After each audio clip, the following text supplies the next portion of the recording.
जगमग भोला के लगे दरबार पावन मास सावन में। जगमग भोला के लगे दरबार पावन मास सावन में।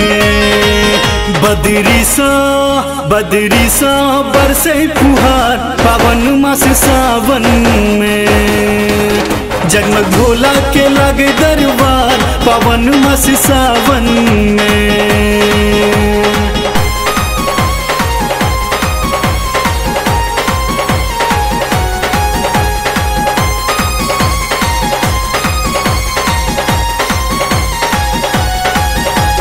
भरबई गंगा जल जोरा गगरिया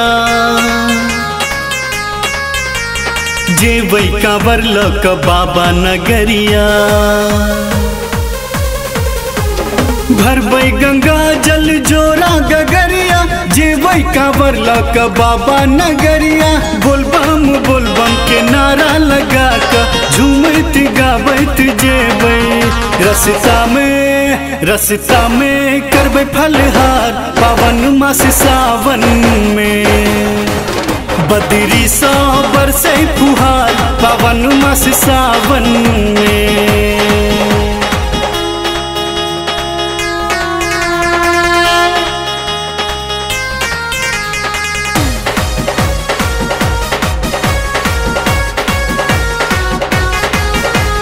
पैर में गरते चाहे कंकरिया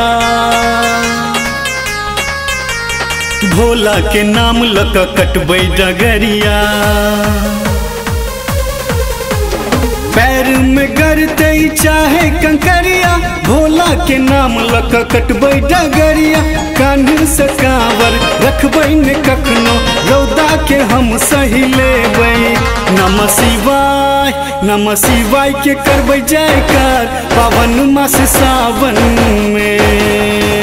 बदरी सा बरसे फुहार पावन मास सावन में।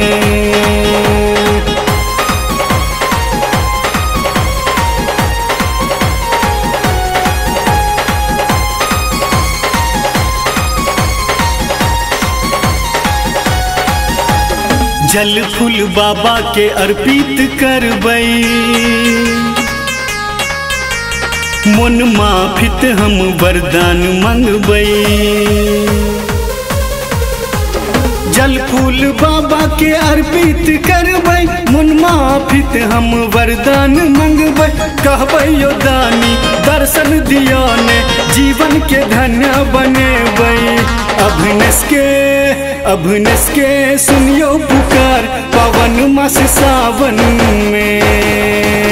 सरवन के सुनियो पुकार पावन मास सावन में।